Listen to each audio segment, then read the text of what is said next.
Oi pessoal, tudo certo? Aqui é o Mike. Sou analista de dados, trabalho com Power BI, Microsoft Fabric já tem algum tempo, banco de dados desde 2011 basicamente. E eu resolvi trazer um vídeo hoje explicando um pouco como que a gente pode estar trabalhando com as APIs do Power BI, então as APIs REST da Microsoft do Power BI. A Microsoft já disponibiliza essas APIs há alguns longos anos, né? Então não é coisa nova. Agora com o Microsoft Fabric tem algumas APIs novas, mas as APIs do Power BI já existem há um bom tempo. Então se você jogar no Google Power BI REST APIs, você basicamente vai cair numa página onde você tem APIs só para trabalhar com datasets, que seriam os modelos semânticos hoje. Você vai ter APIs para os data flows, então tem bastante coisa que a gente consegue estar utilizando aqui. Mas por que utilizar as APIs do Power BI?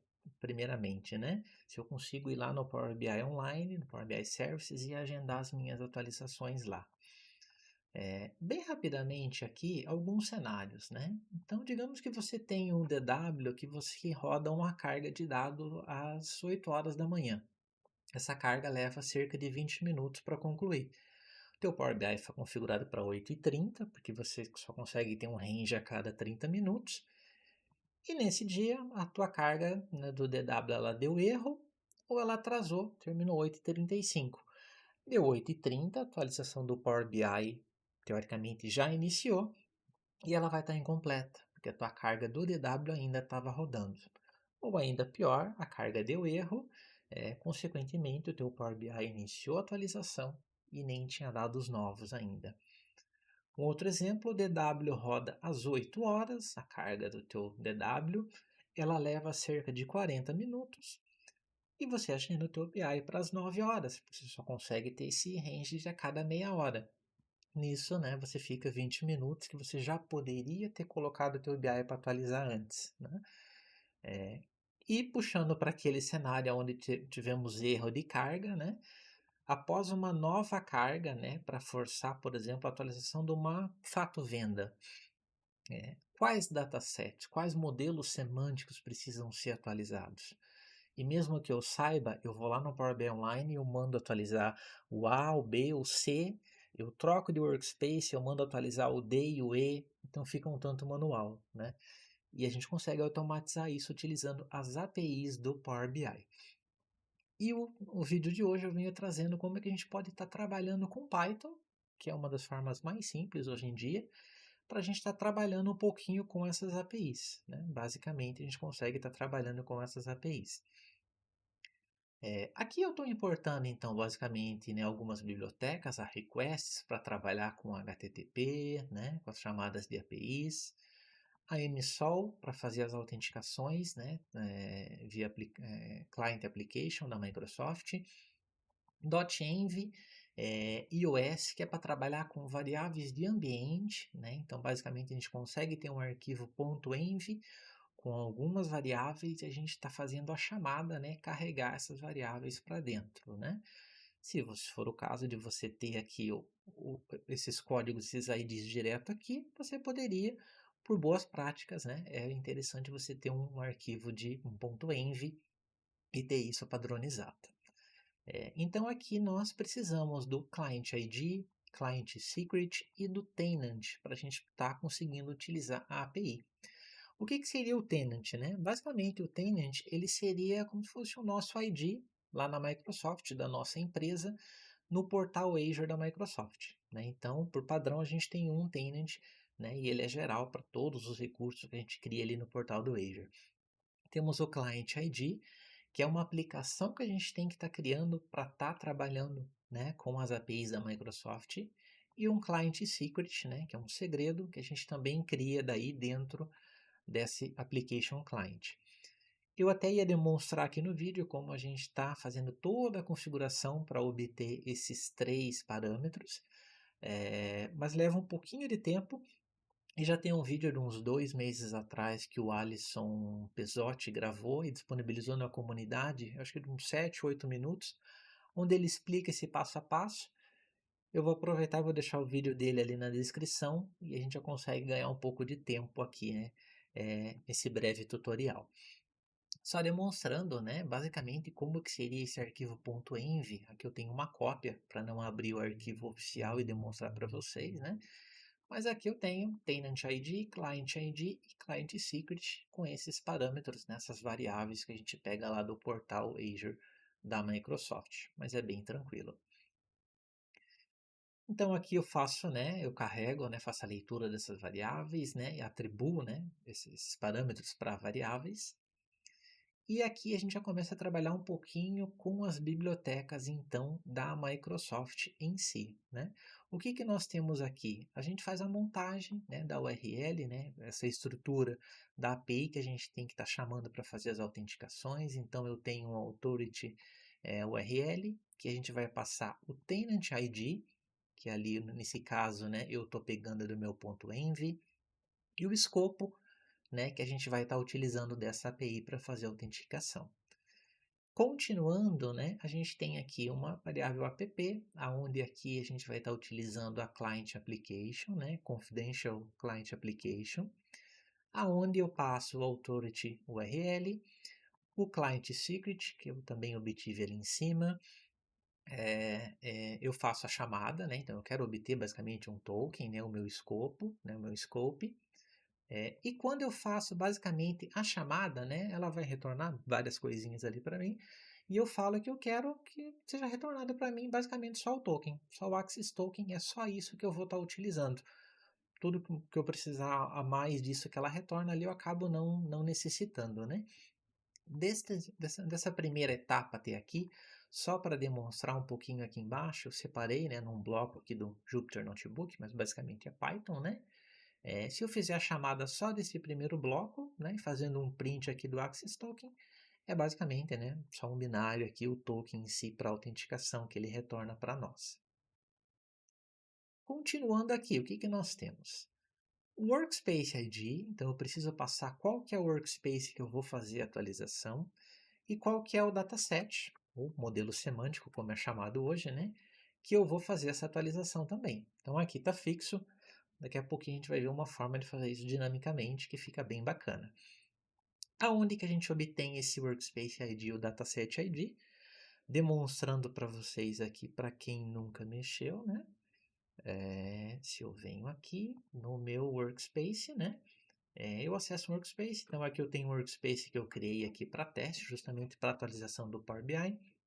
Eu posso acessar direto aqui um dataset, um modelo semântico aqui, clicando nele. E aqui em cima nós já temos, né, na URL, depois da barrinha Groups, até a próxima barra, esse aqui seria o meu Workspace ID. A Microsoft chama de Groups, mas é o Workspace ID. E na sequência, né, dataset, hoje é chamado de modelo semântico, né, mas é o ID do dataset, então essa informação está aqui.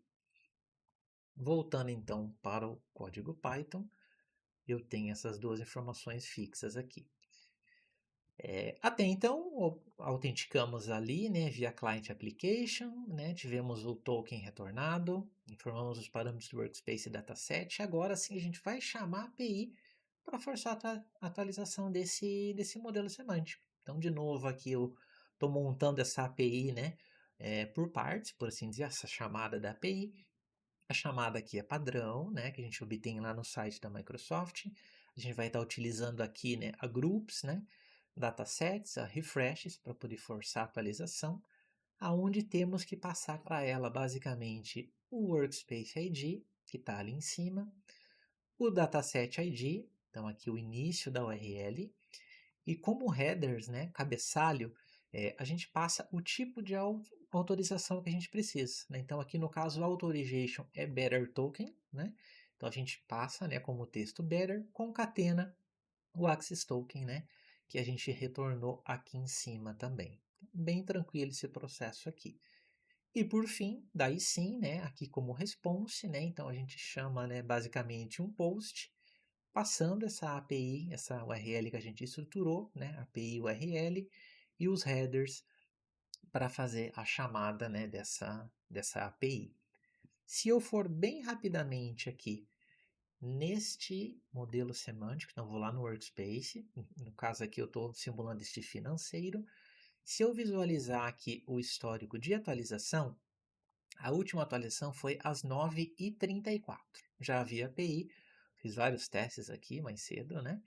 9h34, se eu chamar aqui hora atual, só para demonstrar, hora atual, 22h26. Então já tem um tempo, né, desde a última atualização. Eu vou fechar essa janela, retornar ao código Python aqui. Para finalizar, né, eu tenho um if, pegando, né, o meu status code do meu response. Se ele for igual a 202, eu printo uma atualização iniciada. Não foi 202, né? Eu printo, né, o status code, que basicamente, né, foi de um erro, e qual que é o texto, né, que foi retornado nesse status code ali, né, devido a esse erro. Basicamente, rodando este bloco aqui, atualização iniciada com sucesso. Se eu for lá no Power BI e visualizar o histórico de atualização, 9h34 não foi ainda, conta para F5.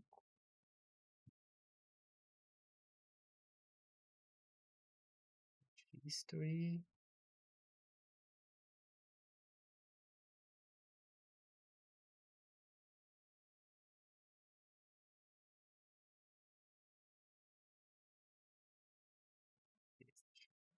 Deixa eu dar conta.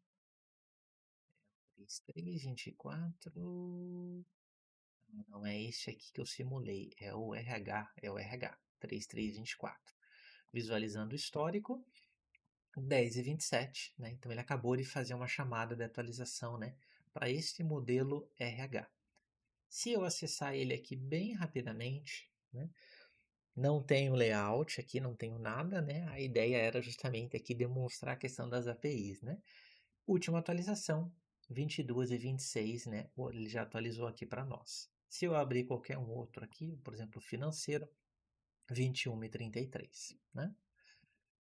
Voltando aqui então para o nosso código Python, basicamente eu passei, né, qual que é o meu workspace, qual que é o meu modelo semântico, e ocorreu a atualização automática, né, deste modelo semântico aqui.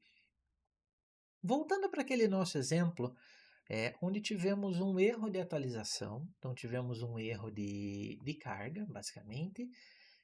Foi forçada uma nova carga, né, da minha fato venda lá do DW, por exemplo, e eu preciso atualizar vários modelos semânticos, né? Então, o que que a gente poderia estar fazendo nesse processo, né? Tendo em vista que eu preciso atualizar vários modelos, né? E eu não quero entrar clicando um a um lá no Power BI. Voltando então aqui, eu tenho um outro código, onde basicamente aqui eu estou fazendo a leitura de uma planilha em Excel. Então, só para demonstrar aqui esta planilha, deixa eu ver se eu acho ela rapidamente.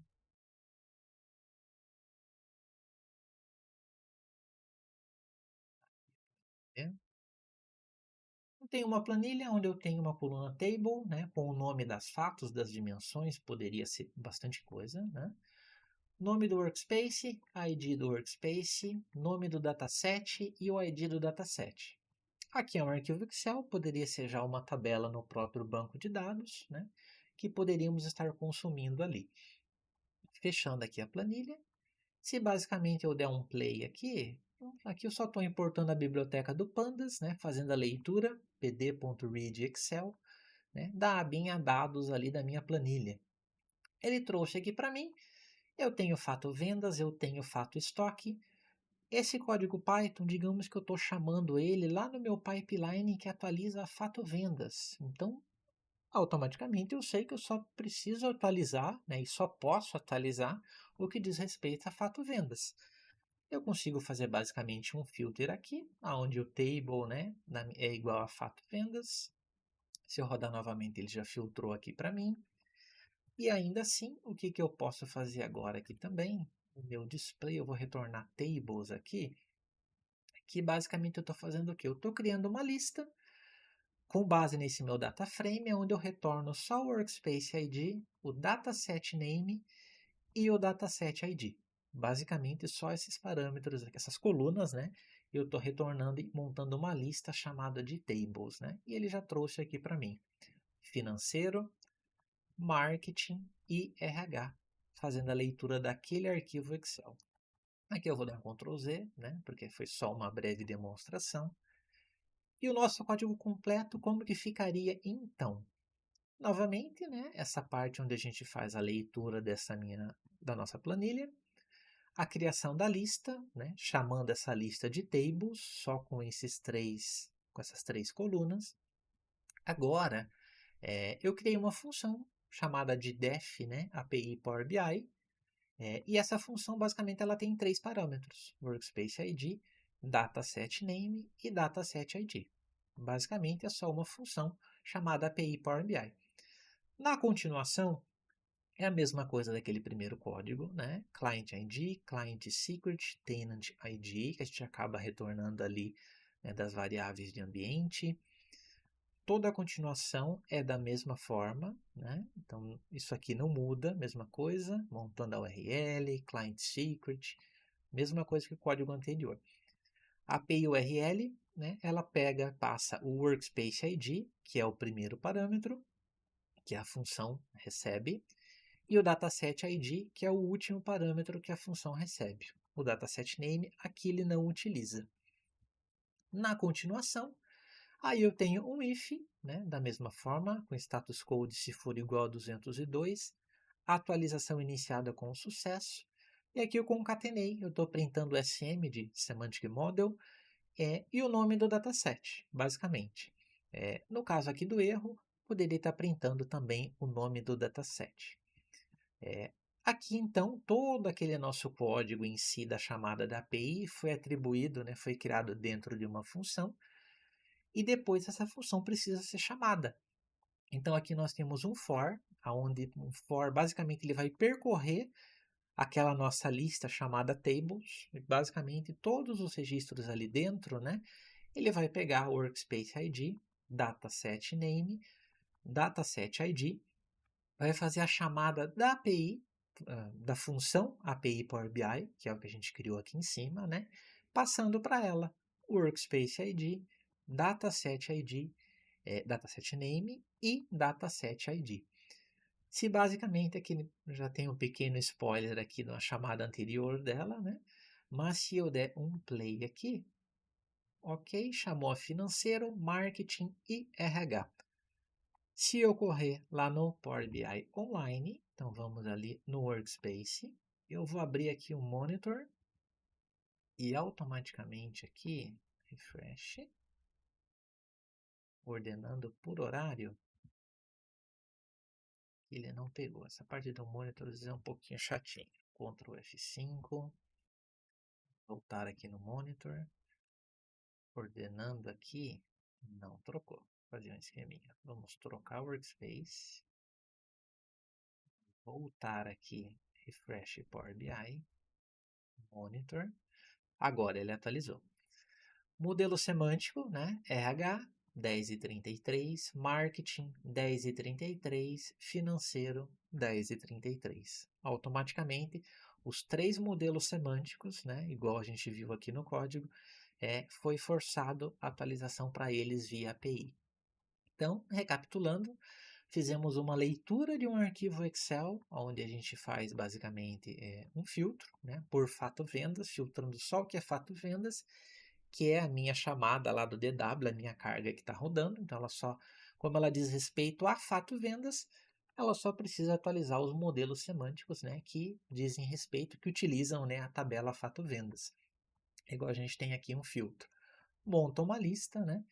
A função que faz a chamada da API do Power BI, né? Aqui no caso API underline Power BI, o nome dela. E por fim, um for que basicamente percorre essa lista chamada tables, passando esses parâmetros para essa função que nós temos aqui no Python. Recapitulando, bem brevemente, aqui então o que nós temos, cadê aqui minha tela? No caso de um erro de uma carga do DW, automaticamente, quando essa carga for normalizada, foi forçada uma atualização novamente nessa carga, né? Se eu tenho no meu pipeline a chamada do Power BI via API REST aqui no caso, automaticamente todos os modelos semânticos já são atualizados corretamente, né? E no caso que nós não tivemos nenhum erro, melhor ainda, né? Automaticamente ocorre a carga, né? O nosso pipeline roda lá, carga do DW com sucesso, já ocorre a chamada do Power BI ao final, o dado já está disponibilizado ali, atualizado corretamente. O único ponto de atenção aqui que eu esqueci de mencionar no começo, além desses parâmetros que a gente precisa obter lá no portal do Azure para estar tudo funcionando, né? Client Secret, o Tenant, né? A questão da API do Power BI a gente só consegue estar utilizando ela quando a gente está trabalhando com contas premiums, né? Então, ou eu preciso de uma conta PPU, Premium Per User, no Power BI, ou ambientes, né, como Microsoft Power BI Embedded, as capacidades do Fabric que a gente tem agora, então qualquer uma dessas licenças premiums, né, a gente consegue estar fazendo a utilização das APIs aqui do Power BI. E outra vantagem, claro, né, para quem tem para quem tem essa questão de uma licença premium, né, é que enquanto que a conta Pro a gente só consegue ter 8 atualizações ao dia, né, basicamente, ao dia. Já numa licença PPU ou numa licença Premium, a gente consegue ter até 48 atualizações ao dia. Então, a cada meia hora, eu poderia ter uma chamada da API fazendo atualização para um modelo semântico específico ou vários, né? Então, uma das vantagens de estar trabalhando com API. Basicamente, para esse vídeo é isso, pessoal. Espero que traga, né, que auxilie vocês aí, que seja útil no dia a dia, que vocês consigam automatizar o pipeline de vocês e estar fazendo as chamadas via API, facilita bastante, né? Você ganha tempo nas atualizações. E se você conhece alguém também que tem interesse nesse conteúdo, que gostaria de estar automatizando ali os pipelines, compartilhe esse vídeo com essa pessoa e deixa um like aí para ajudar também. Valeu, obrigado.